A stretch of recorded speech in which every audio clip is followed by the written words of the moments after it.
Welcome to the round of 60, 32. My math is great. This is the money bubble round of the Superb Owl. It's my second round. The third round of the tournament did have a round one bye in my round two match. You may have already seen it, and if you haven't, this might be a spoiler. We are coming out with a Randy, and it looks like they're coming out with aggro. It's tempting to keep the form of power here to try to slow their tempo down. Early Shadow Scryer Tracking Bolt can be pretty good. But since they picked this GP, I fully expect them to be aggro. Last match, I opened with Coconut, and which would be a great matchup for my opponent. This is closer to probably 50-50. It's not horrible. We do like going first here, but it is definitely a challenging one. We can play defense here early with our opening hand, which is solid.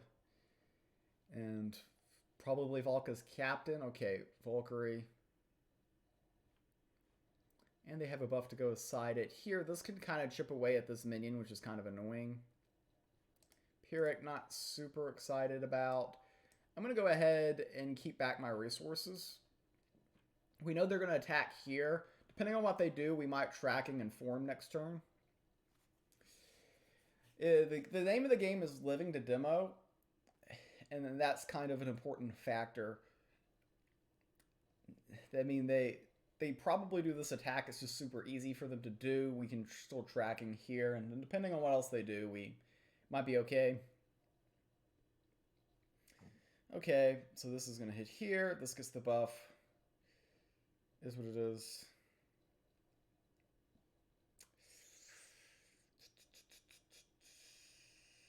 So I have two different lines. I've got a lot of different lines, actually. I'm going to go Bibliomaniac. This might be wrong, though. This is very greedy. It's just very mana efficient. Well, I like getting the Pyramid Warden. So now I've got to play Crystal Tech next, I think. Or we can Pyramid Warden tracking as a line. I am giving them this attack for free, which is annoying. But we're getting closer to our good stuff in theory. Pyramid Warden is nice because it probably delays them. Now, whether or not I have time to play Pyramid Warden and do other things productive is another question. So they're going to attack here. They get the buff there, which is unfortunate from my perspective. There are lines with like form tracking GP, which are okay. There's also just playing Pyramid Warden, which is fine. I would really love to play Crystal Tech, but it's just hard to find a time. Okay, Lykios without the buff. We have Ico. It's very risky to play Crystal Tech here. I think I risk it though, because I think next turn I have a better idea of what I want to do. There's lines with tracking sideways, there's tracking normal, there's playing Pyramid Warden. If I can live to Demogorgon, I think I probably do well here, or get to maybe an Unbound Flames or something like that. But this is somewhat risky of a way to play the game. Okay, so they're just going to go face here, and that's a lot of damage, admittedly. Did not say that this line did not have a risk. Let's put it that way. But I can ramp and play Pyramid and tracking sideways and form something. So we have to ramp so we can play Demo. The question is do I want to tracking sideways or do I want to tracking straight? If I tracking sideways, we kill this and weaken everything.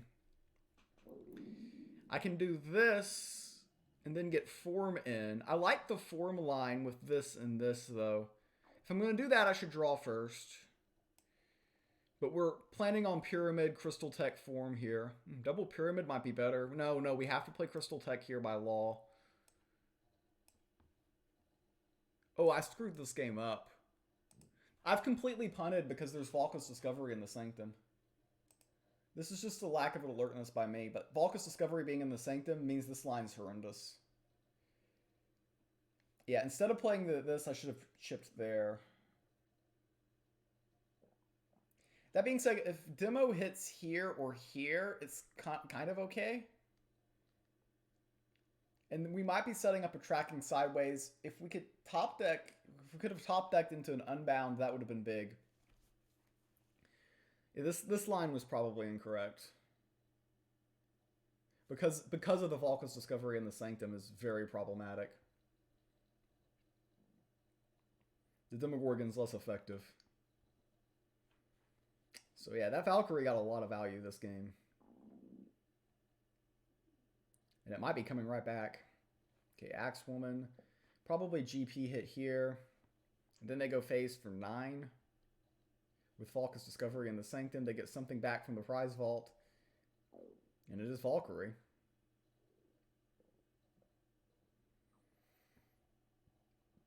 So we're getting very low here. And Unbound Flames would be nice. Unbound Flames would be really nice. They have the favor to buy the Valka's Discovery, which is annoying.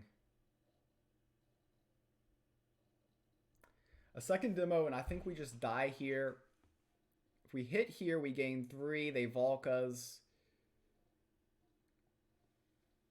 So I think attacking here is optimal. And then if we hit one of these when they Valkas, they lose 1 minion. We go this. No, it's just lethal. It's just lethal if I do that. If I do this attack, tracking here, Pyramid Warden, I think that loses. Yeah, I think that loses.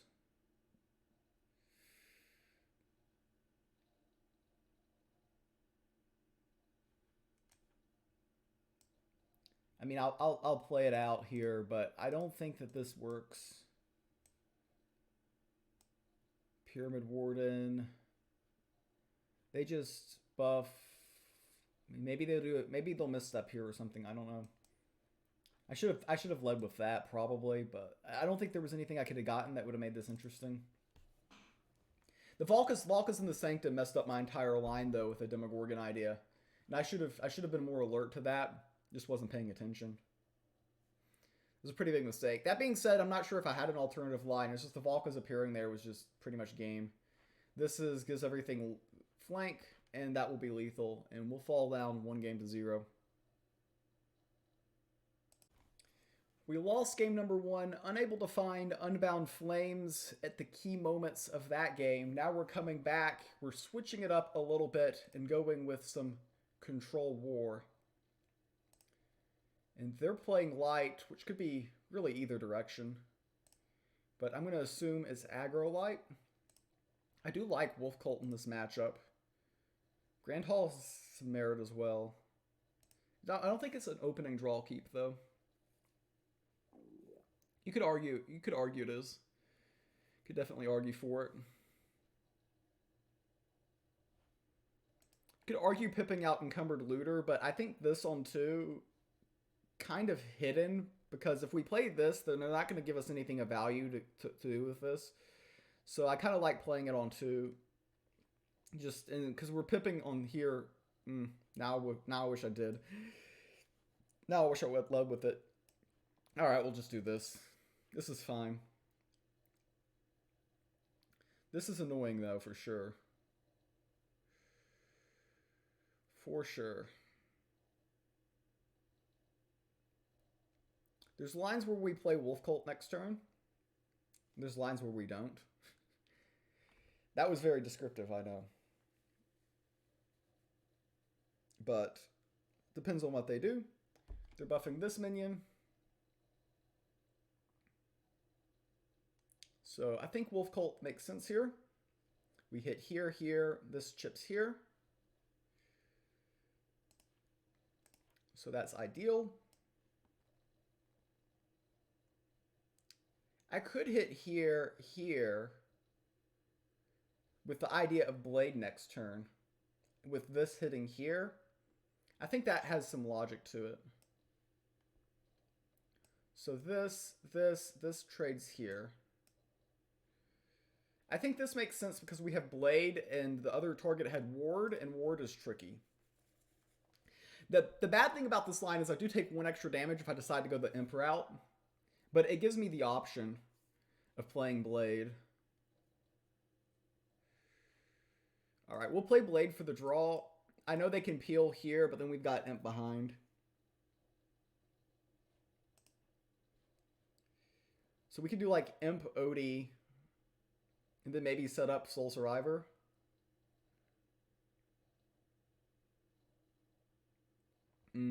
This Vesper is huge for them.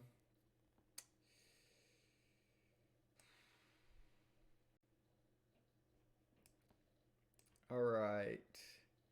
Go ahead and remove 1 HBK. I am aware that this could get levied, but it just fit the curve. Going with Odie, it just gets peeled this way. It's just awkward.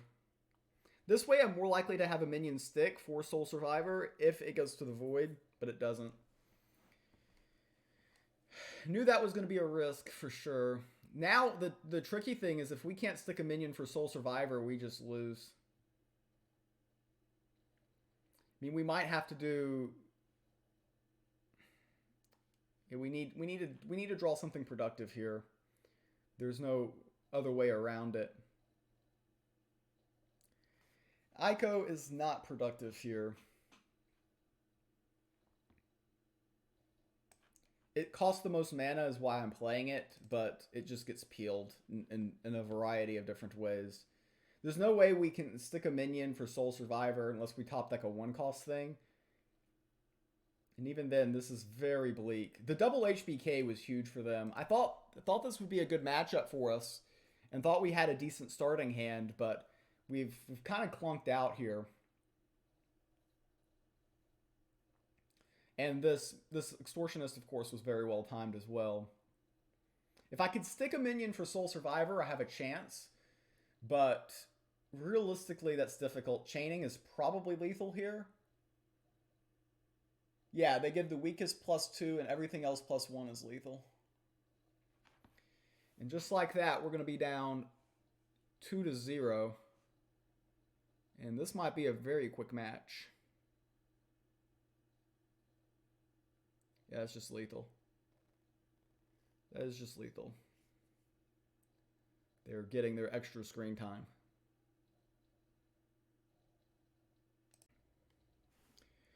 So we're in game number 3. We're down 0-2. We need to pull the reverse sweep, which is playing Gods Unchained on hard mode.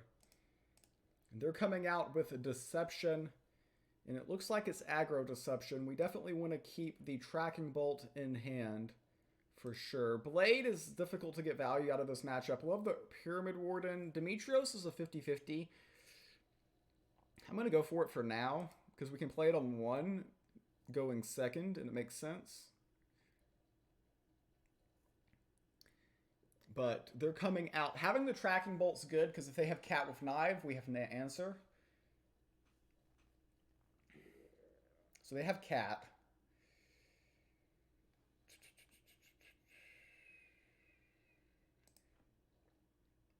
I like asking the question here. Because if they have Knife, they're playing it. And then we just tracking. If you play Pyramid Warden, sometimes they don't go for the burst play. So we're asking them the question here. We can always play Pyramid next turn. Okay, they don't go for burst. They do go for Lady Marcella.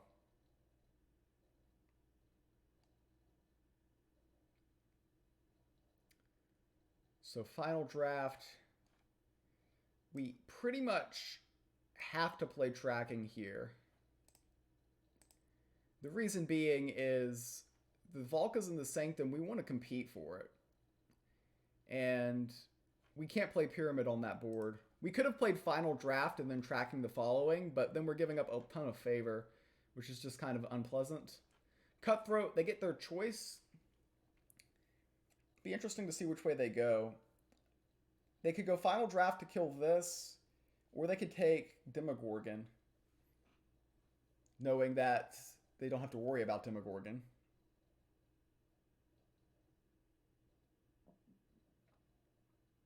So they went with Crystal Tech, which is interesting. Probably not what I would have done. Let's see. Final draft here we draw 2. It's nice. It's mana efficient. It's excellent, excellent, excellent. I think the reason why they left the Pyramid Warden is they might be holding an Umber Arrow. So playing cat and mouse with the Pyramid Warden is an idea.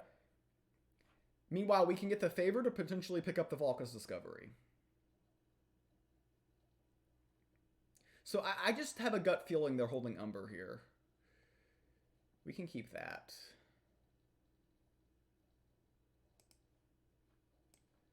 I don't know if that was correct or not.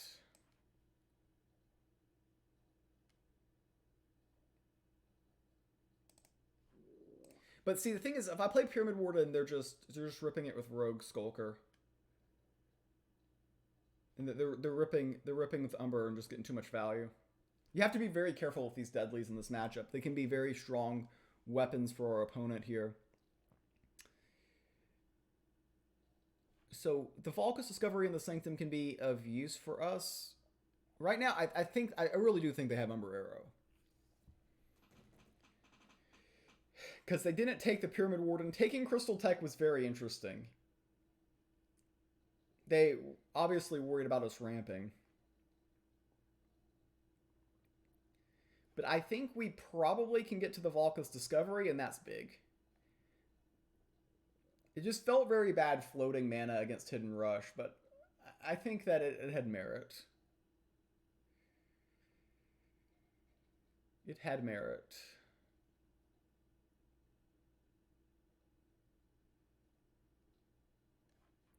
So they're hiding here. Okay, they stone skin this, which makes me feel a lot better about playing Pyramid. Unbound. I'm not sure I should keep that because I already have one.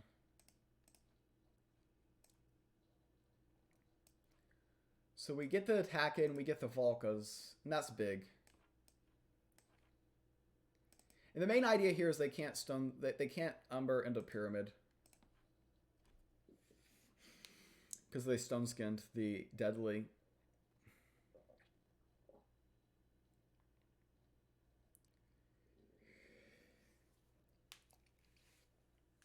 So we have tracking, we have Valka's Discovery, we've got tricks. We're at 21, and if we can get to demo, you're really liking our chances here. Okay, they have the stone skin.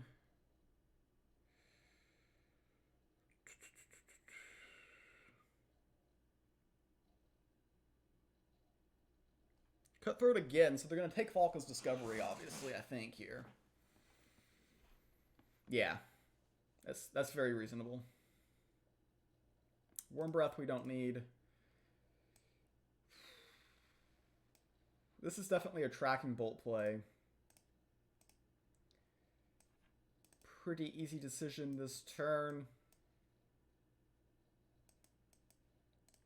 We're getting to the point of game where we're almost able to slap a demo or unbound. Those would be pretty big. I'm unsure if I should have set that second unbound to the bottom now. Because this is playing out a little bit slower than you might think. Okay, hit this, which we're fine with.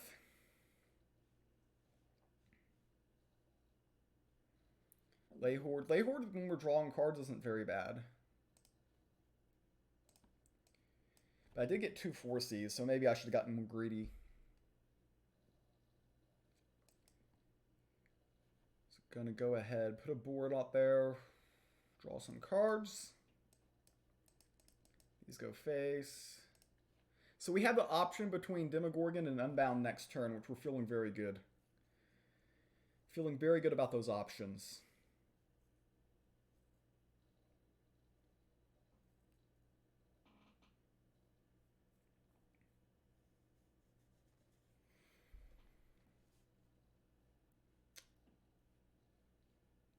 So here,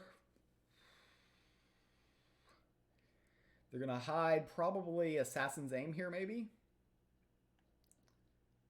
Yep. So they get us to 10. But we still have demo, which is just huge.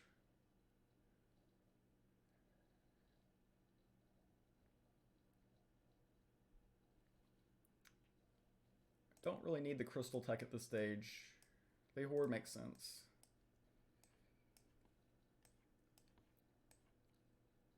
I don't like how this is gonna die. And they get the minion back immediately. If they get a Skulker, that's good for us. And we kill this, so that's key. We have the option of buying an Imperious Smite now, which is good for some of their larger hidden minions. Also have the options for Unbound here. Things are situating pretty nice for us right now.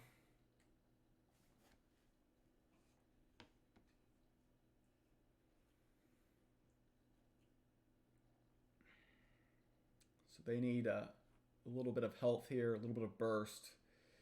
So here, we just go face and Unbound as the simplest line.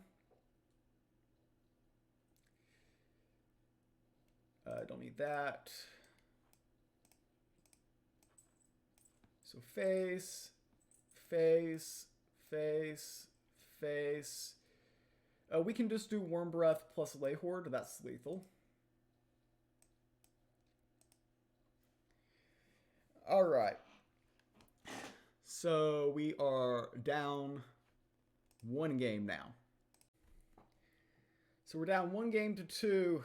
We fell down 2 games to 0 and peeled off a win. And now we've basically switched the decks that we've played, I think. I'm playing Hidden Rush. He's playing Magic of some sorts. So, Armor Lurker. Orfeo coming out like the Kool-Aid Man's the thing. Lady Marcella. Not as much in this matchup. Another Armor Lurker is interesting. Orfeo in this matchup is less of a thing, though. I know getting rid of that looks weird, but it's less of a thing here. Alright, we got a tempo here, and just be fast. Of course, if he does a Pyramid Warden on 1, I look like such an idiot for tossing Orfeo.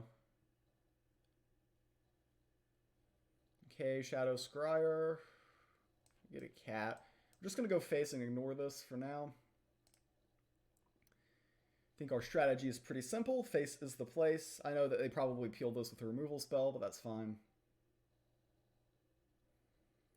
Keep things simple. Not trying to overcomplicate life here. Ancient Text removes this. True, true. We get an Umber Arrow ourselves, but unfortunately this is a very unmana efficient turn here. Hate to do that, but we do have Avatar of Deception, and then we've got some strategies with hiding it and then baiting an AoE. You could argue that saving the cat's the line, but if we can bait an AoE before playing Avatar of Deception, that would actually be big.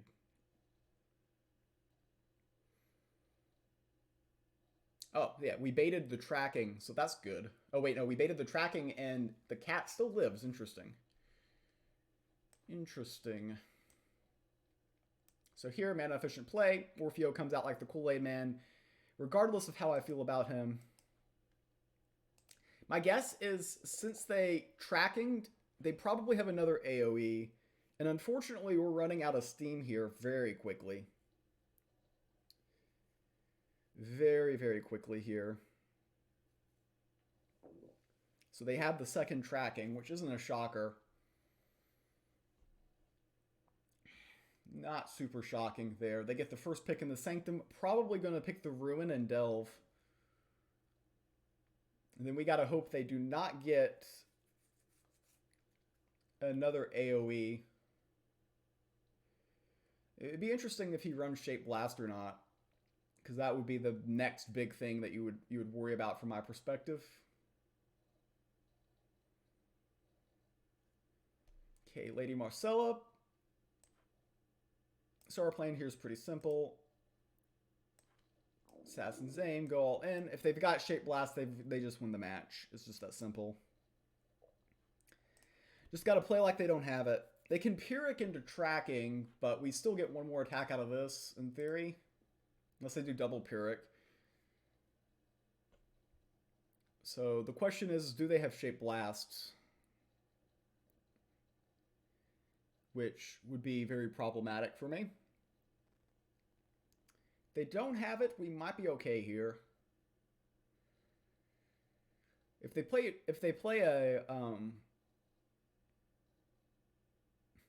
an Unbound here, it's a sign that they have a certain card. Okay, they remove a 1/1. Makes me think they don't have an AoE here, most likely. Okay, Pyramid Warden.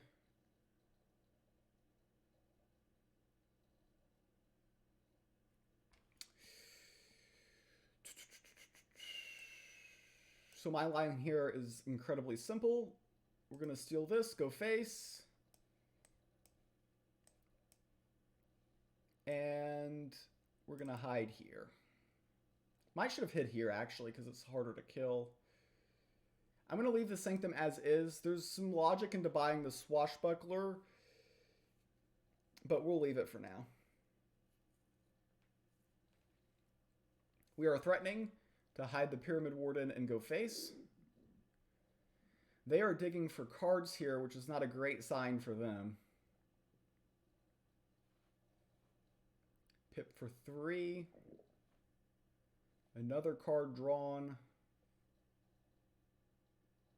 And a GP here. Game number 5, after being down 2-0, will be necessary. Game number 5, win and move on, lose, and there's always next year. We are playing Aggro War. They were playing Death. It's what it looks to be. Going second is not fun. They could be zombies, which is rough. I do like reactive when going second, and Valkyrie's fun too. I'm going to keep this. Hopefully they're like Anubians and Bomb Dragon type, which has been very meta recently. If they're zombies, I think we're just screwed. An early Necroceptor, we lose. Okay, they have this on 1, which is interesting. Valkyrie probably gets picked off here. I didn't feel the need to play Axewoman, because if they don't have a convenient play here, then yeah, they do have Cursed Greed though. All right, we peel here. Here, I'm just going to play Axewoman for board presence. We want to win the fight for the Sanctum. In case they're running Necroceptor, we really need to win that. So just trying to get some board presence here. Okay, Netherborn Binder.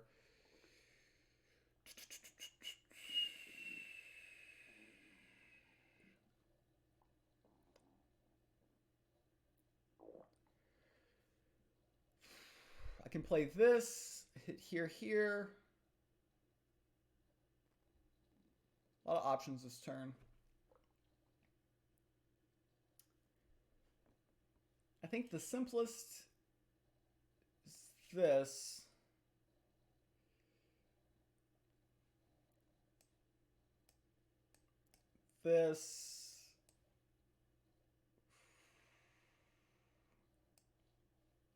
I'm not a huge fan of this line because we're not getting the bonus on the Relic, but they had so many 1/1s that I think that one attack Relic gets value eventually. Unless they win the race for this. They've got 4 cards in hand and we've got a very weak board, so this is a great start for them.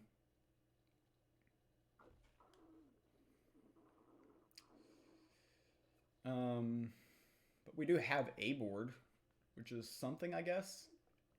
It's very risky for them to go for the Nightleaf as well. This is problematic. So we have to kill this, obviously.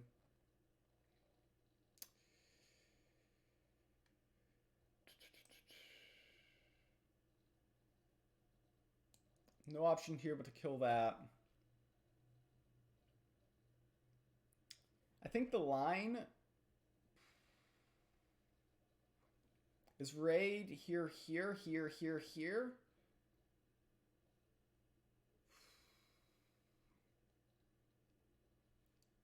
This is a bad matchup, though. They guessed right on the cue.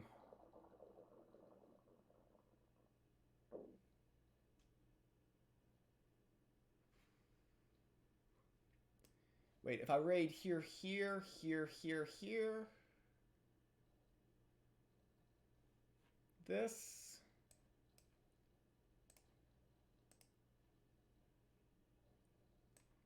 I don't know if this is correct. Because I could have pushed some damage there. I'll save the Nightly for now, but you could have argued playing this. Could have argued that. The Obelisk is a must kill. But putting the buffs on the board could be big for me. Ooh, that's not going to be good. Because next turn they Pharaoh's Heirloom and get value.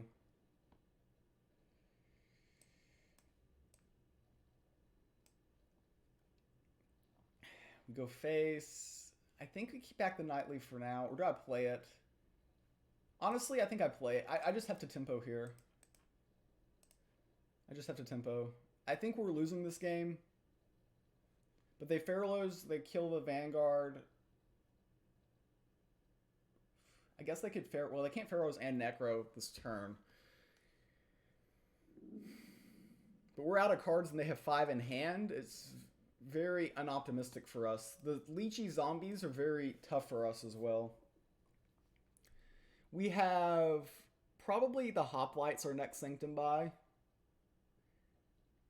They have the Pharaoh's Heirloom, which we knew about.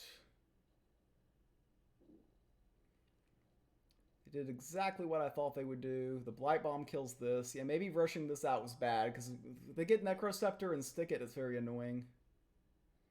Okay, Lootable Corpse doesn't really bother me, but maybe they have Anubians and I don't understand. That maybe it should bother me.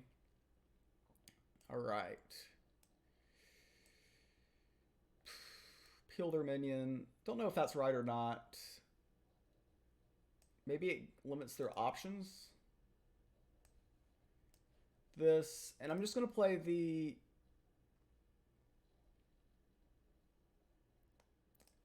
Let's do the Gel Beast. It's slightly stickier. Slightly stickier. Keep the Relic back. I might should attack with it, though, because I'm giving more value to his Ico lines. So he's doing that to cycle draw a card.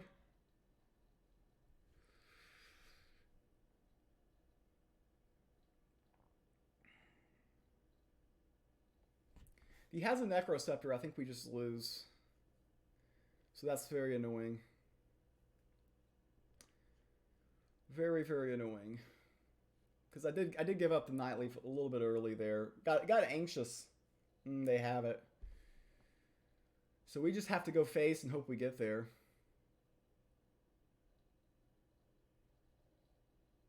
I think it's that simple.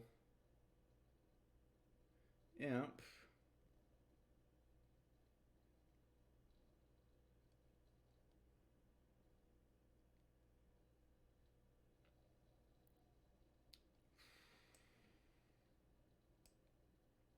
This.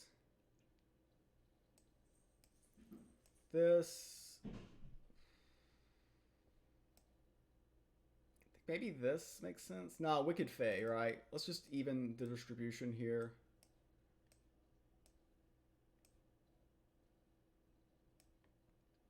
Is there ever a Gleamweaver line that makes sense?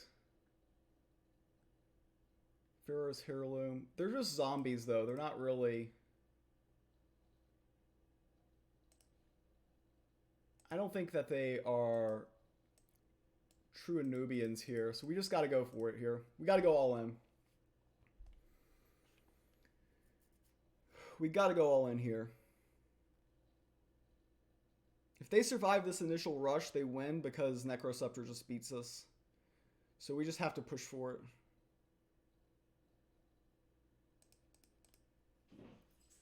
We are threatening some annoying things here. They're going to draw, which was expected. Can they prevent lethal, though?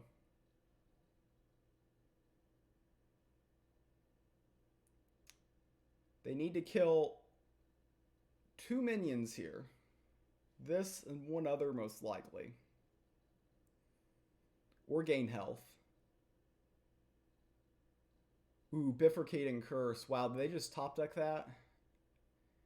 That's huge. That is huge.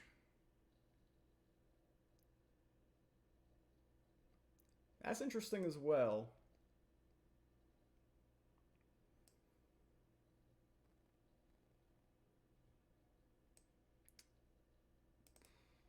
I don't know if this is correct. Because they can do this and trade. But if they do this, they go up to 3, and this represents lethal. If they have Demogorgon... Oh, we lose to Demo. Guess you can't play around everything, though.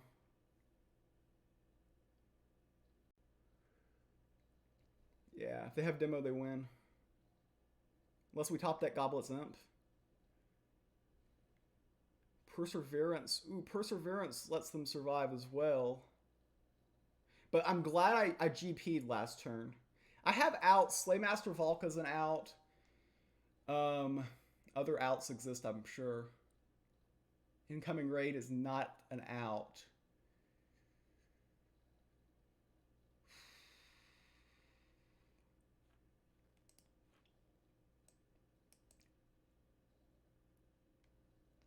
We've used both Goblet's Imps.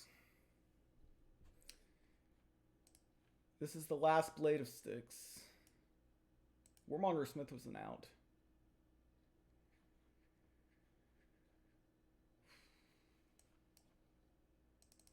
Wish I could target the face.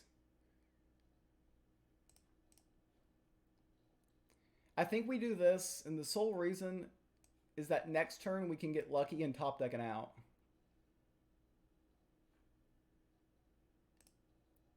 That's the only reason.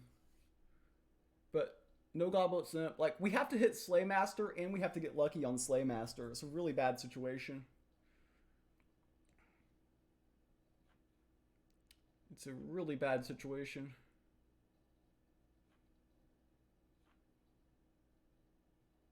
The Slaymaster is probably not lethal because we'd have to have 4 damage go face, and that's not going to happen.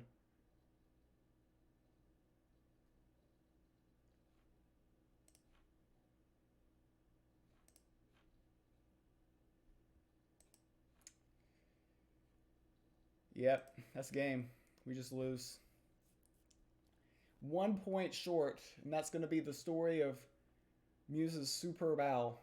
1 point short. With an Enrage aggro war list. If you have the lethal, comment in the comments. It's probably there. The Nightleaf, not holding back the Nightleaf for the Necroceptor could have been the game-losing decision. But I just thought I had to pressure. Oh well.